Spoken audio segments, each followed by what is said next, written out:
Muito bom dia, prezados telespectadores da TV Candidez. É com muita alegria de que neste momento o programa Nova Era está de volta neste sábado, trazendo mais uma edição do seu programa Espírita. Hoje nós sabemos que o programa Nova Era ele é uma realização da AME, Aliança Municipal Espírita de Divinópolis, com a coprodução do CEP, Centro de Estudos e Pesquisas Espíritas. Hoje, o programa Nova Era pede licença a você, amigo telespectador, para entrarmos no seu lar, na sua casa, levando a nossa oficina de estudos e pesquisas do curso básico de Espiritismo. Nosso tema hoje, que vamos iniciar, será abordado através de vários programas Nova Era, programas consecutivos, realizados todos os sábados, às 9h30 da manhã, através da TV Candidez. O programa Nova Era traz para todos vocês a temática religião e religiões. Religião é a mesma coisa que as religiões? A pergunta que não quer calar. Religião é a mesma coisa que as religiões? Quais são as principais religiões no mundo? Nós vamos dissecar com vocês, através do programa Nova Era, falando um estudo antropológico das religiões. Religião e religiões. Vamos falar para vocês o que é religião e o que é as religiões e de que constitui os seus credos, quer dizer, os seus ensinamentos, as suas filosofias, os seus ensinamentos. Tipos de religiões. Vamos falar das religiões primitivas, como chamado o animismo, o politeísmo, o xamanismo e o totemismo. Vamos falar para vocês das religiões sapienciais, falando do hinduísmo, do budismo. Nós vamos explicar para vocês.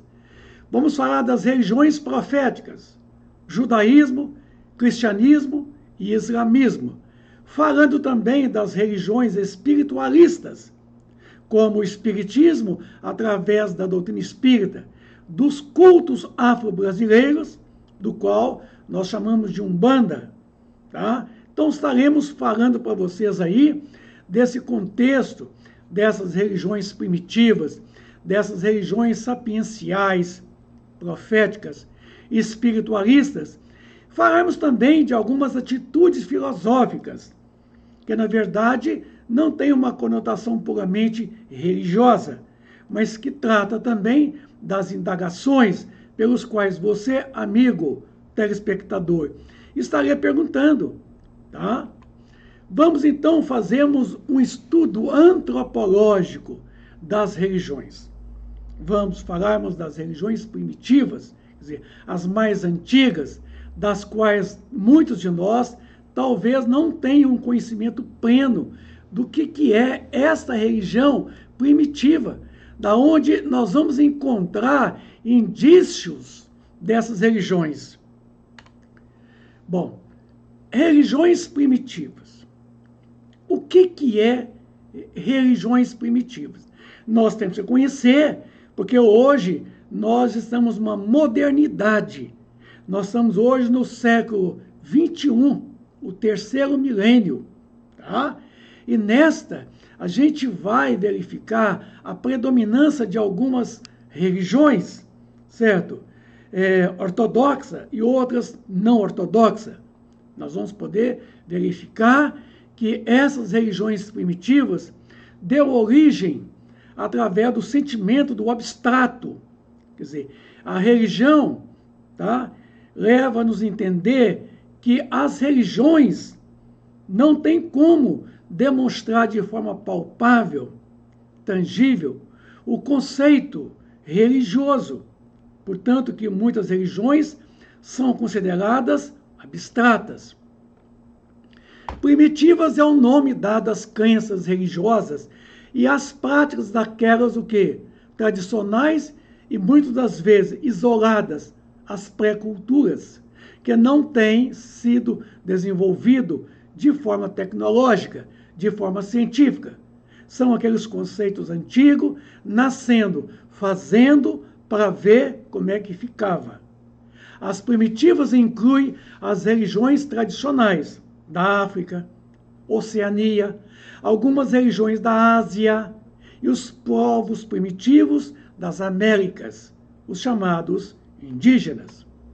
Bom, de modo geral, as religiões primitivas que sobrevivem até hoje são as religiões da sociedade não alfabetizadas.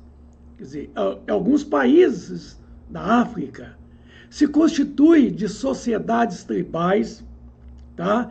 Que não têm um desenvolvimento cultural, tecnológico, como os países do Ocidente, que têm alguns conceitos filosóficos, conceitos científicos e conceitos religiosos mais avançados, com conhecimento de causa, determinação. Embora não tenham passado o escrito, isso não significa que não tem história. De algum modo, está na história. São remanescentes, fossilizados, de uma outra era passada, como sendo de boca, ouvido e visual. Nós sabemos que através do homem de Neandertal, foi estudado nas escavações, certo? Em que a arqueologia, escavando o solo, foi encontrar, junto ao túmulo dos homens de Neandertal, algumas substâncias químicas, alguns pigmentos minerais, encontrando fossilizado também restos de comida, tá? Ferramentas, armas, utensílio de usos pessoais, tudo fossilizado. E aí, a antropologia levou e suscitou a ideia de buscar a fundo o que se tratava junto àquele túmulo dos homens neandertalenses. E depois também, a posteriores, o homem de Cro-Magnon. Então, chegou a uma conclusão de que o culto mortuário já era praticado desde aquela época, mais antiga.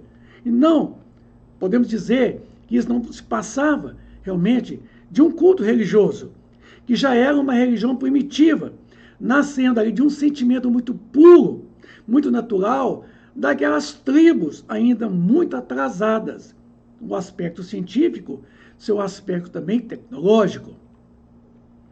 Então, para falarmos de religiões, vamos falar de alguma coisa que precedeu as religiões, tá? Eu disse que as religiões são um sentimento abstrato que nós temos daquilo que nós consideramos além das coisas, além do mundo material. Vamos falar da magia. Magia, isto, da goecia. O que é a magia? A magia é uma arte muito antiga, muito primitiva, com que as pessoas acreditavam fazer com que a natureza, certo, poderia fazer por eles. Porque os homens não tinham de pronto, mas levando a natureza o faria por eles. Operação pela qual o homem procura forçar o próprio jogo das forças naturais e os poderes invisíveis das diversas ordens a agir de acordo com o que lhes pediria.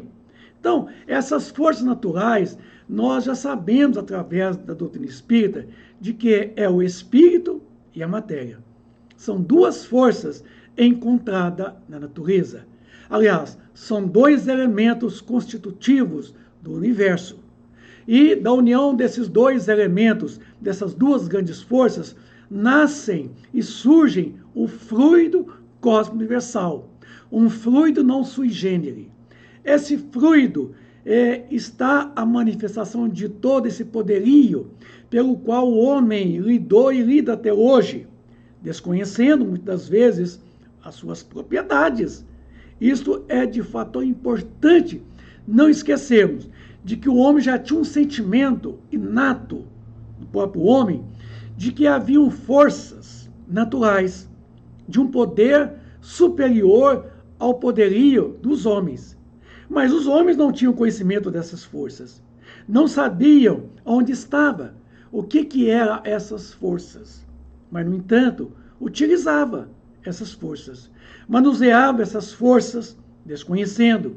E aí, a magia passa a ser uma manifestação do poderio dessas duas grandes forças, trabalhando pela natureza, conforme está lá na pergunta 540 do Livro dos Espíritos, quando que nos coloca de que na própria natureza existem criaturas a serviço da natureza, realizando coisas naturais, coisas do mundo corporal, como, por exemplo, chuva, vento, isso, forças naturais de fogo, água, da própria terra, das suas convulsões, isso. Essas forças até hoje desconhecida, mas essas forças são oriundas do poder daqueles espíritos que ainda não haviam atingido o reino da racionalidade, certo? Não havia entrado no reino da moralidade, como homens, mas que eram aquela última fase do princípio inteligente, estagiando numa espécie ainda muito macacoide, o chamado ramapiteco, descoberto também nos achados fósseis, em que a arqueologia, escavando o solo, encontrou indícios, certo, do ramapiteco. Então, nessa transição da espécie ramapiteco para o australopithecus africano, foi encontrado, junto ao túmulo deles, realmente esses indícios de que esses homens, chamado australopithecus africano, que mais tarde levou aos homens de Neandertal, foi comprovado que eles praticavam o culto aos mortos. Então, já acreditava na imortalidade, já acreditava na possibilidade da comunicação com esses entes queridos, que já haviam feito a sua travessia para a condição espiritual. Então, já tinham um conhecimento pleno, já tinha o fenômeno medianímico mediúnico, como sendo chamado por nós de mediunismo, tá? A atividade mágica, ela tem uma característica, pelo seu ritualismo. As fórmulas, os gestos, os sinais têm eficácia infalível e quase mecânica. Então, pela atividade mágica, se acredita muito no ritual, certo? Coisa que a doutrina espírita não possui. Acredita muito nas fórmulas, chamado pentagramas, tetagramas, que são sinais, que são símbolos. Acreditar-se muito nos gestos, certo? Nos sinais, em linhas gerais, num simbolismo que acreditava ter um significado e que poderia ser utilizado mediante o quê? Mediante aquilo que nós podemos chamar desse poderio que o homem encontrava nessas forças da própria natureza. Porque o homem sempre utilizou os espíritos, tá? Como sendo deuses com D minúsculo, para poder realizar os seus desejos, seus caprichos, trabalhar por eles. Então, isso aí é magia pura. Os sinais, de uma linha geral, têm significado, certo? Mas esse significado acreditava na antiguidade que tinha um simbolismo, certo? Muito místico, muito, digamos assim, muito religioso para aquelas culturas antigas. Mas vamos ver que a magia, ela não é puramente subjetiva, ela também é mecânica. Por quê?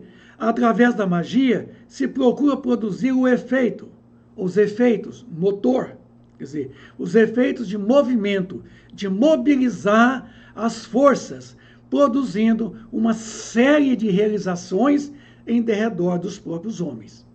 Por isso que a magia acreditava que ia ter um poder motor, quer dizer, de movimento, de poder mover, de poder fazer as coisas, de poder mudar as coisas, de poder mudar o mundo em derredor de nós.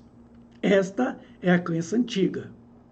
acreditava que com as mãos nós tínhamos um poder muito grande, de que com as mãos nós poderíamos fazer e desfazer as coisas.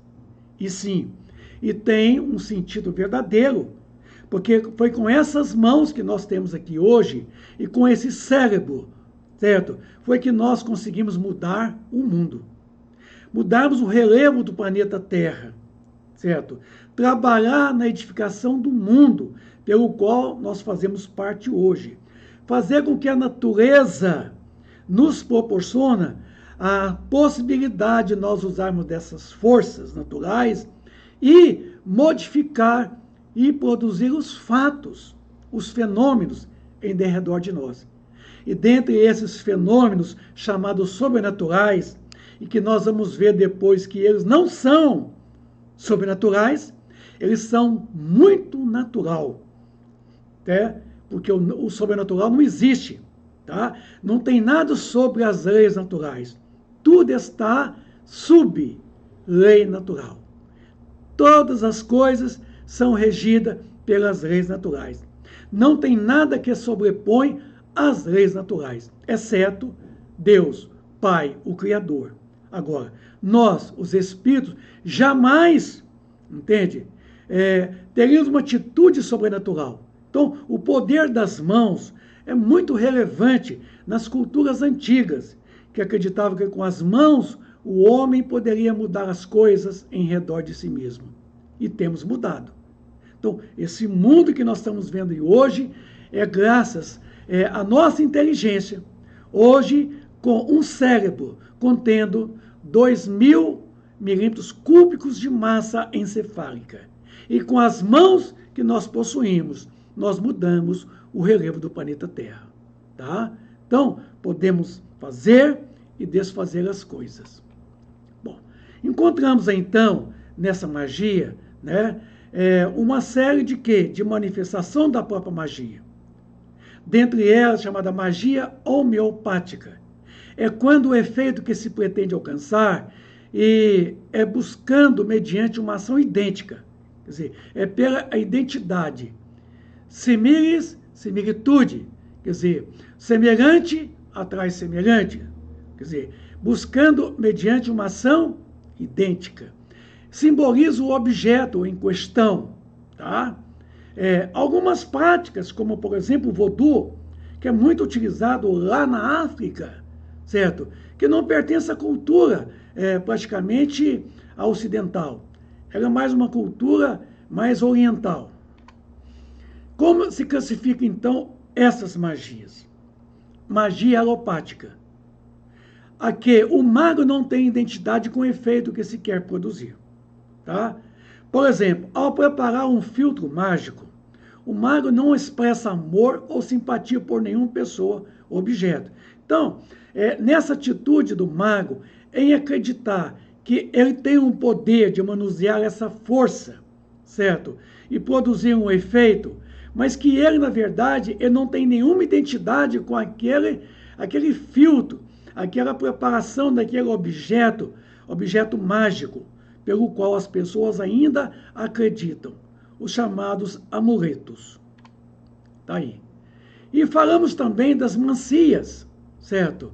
Que é uma variante da atividade mágica que eu procuro conhecer através do sensorial, além da visão, além da audição, além do olfato, além do paladar e além do tato. Então, a essas mancias, pelos quais se fala muito pouco, nós vamos encontrar a chamada mancia natural. Tá? É aquela direto, que é por meio do sonho, da visão, dos impulsos, etc, etc. Tá? Essa mancia natural, ela se baseava em sinais e na interpretação dos mesmos. Geralmente usam-se o princípio da lei de correspondência. Lei de correspondência, essa conhecida por Hermes Trismegisto, de 3.500 anos antes de Cristo. Então, essa mancia natural é aquela em que vai verificar, a partir do princípio da identidade, certo? Entre os semelhantes. Aí nós temos as chamadas técnicas adivinatórias, né? Como, por exemplo, a adivinhação, a natural, a intuitiva, a chamada artificial ou indutiva, aquela em estado de vigília, tá? Que são chamadas profecias, aquela sobre a hipnose, muito produzida pelos oráculos e os médiuns, que são os chamados profetas da antiguidade, das observações dos fenômenos naturais, então, da observação dos eventos provocados.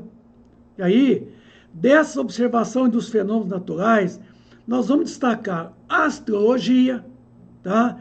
A geomancia, a auspicação e a quiromancia.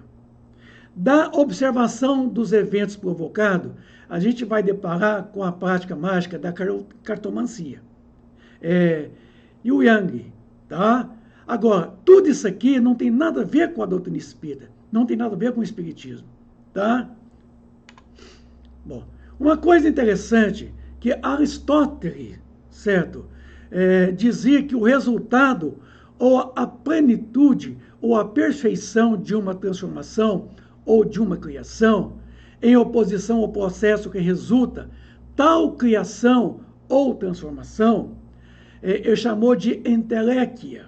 Quer dizer, é a forma ou a razão que determina a transformação ou a criação de um ser.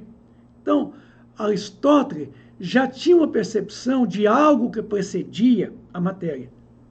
Aristóteles tinha uma noção, algo em nós espiritual, tá? Além da matéria. E aí, nesta toda, a gente vai deparar dessa cartomancia, da buena dica, da clarividência, certo? Está aí a quiromancia, da premonição através da bola de cristal, não é isso? Que é o fenômeno da adivinhação do passado, do futuro. Quer dizer, isso tudo são práticas mágicas, adivinatórias, certo? Da radiestesia, tem nada a ver com a doutrina espírita, isso não é espiritismo. Radiestesia, muito utilizada. Algum desses fenômenos tem um fundamento, tem um princípio científico. Então, pela magia, o homem se sente poderoso e supremo, capaz até mesmo de colocar os deuses com D minúsculo a seus serviços. Então, estão vendo aí que pela magia o homem se sente poderoso e supremo, capaz até mesmo de colocar esses espíritos a seu serviço, porque naquela antiguidade acreditava que esses deuses, certo, não passava sequer de espíritos, que estava a serviço dos homens, diga agora, que estava a serviço realmente provocando e acatando as evocações daqueles que prometiam a eles, em troca, alguma coisa material. Verdadeiros espíritos muito materializados, presos à crosta terrena, que atendiam os seus chamados, as evocações, e pelo pacto com os encarnados, lhe firmando uma troca por favores materiais, porque eles ainda dependeriam muito de correções materiais, isso, tendo necessidades fisiológicas, como a de comer, de beber, como condições que ainda se mantinham como necessidades fisiológicas, acreditava poder encontrar que nesse intercâmbio, nessa troca, nesse mercantilismo com os homens e os homens com eles, haveriam a troca desses favores. O que nós chamamos, então, dessa situação da magia, pelo qual já havia uma identidade entre aquele que provocava e aquele que era realmente o solicitante para a mesma prática.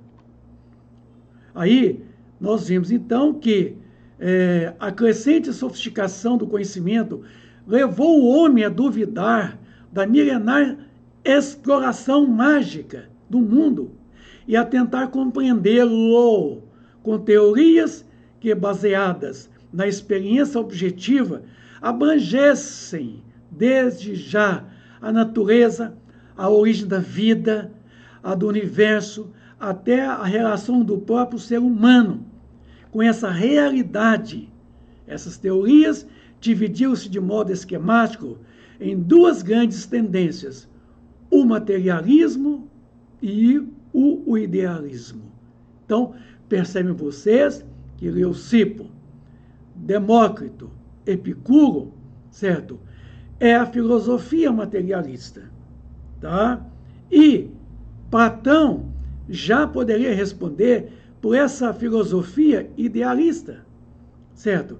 Que buscava, através de quê? De um ideal, a busca de uma confirmação de poderes além do poderio do próprio homem, mas que levava eles à busca de um ideal, à busca de uma autoafirmação, de uma autorrealização, levando o homem a se valorizar a sua autoestima e buscando algo a mais em si, que é a espiritualidade inerente a toda criatura humana, a todos nós, os espíritos, tá?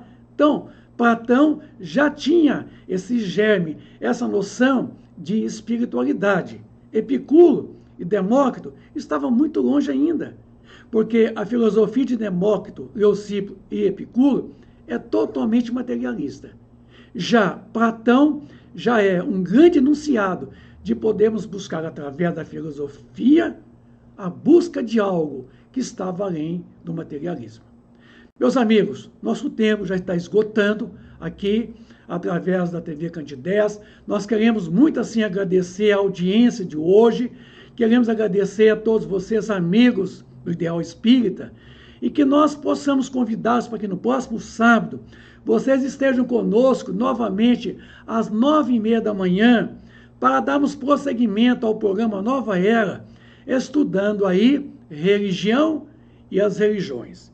Então, espero vocês no sábado que vem, às 9h30, para darmos prosseguimento à segunda parte desse estudo do programa Nova Era, de que é uma realização da AME, Aliança Municipal Espírita de Divinópolis, com a coprodução do CEP.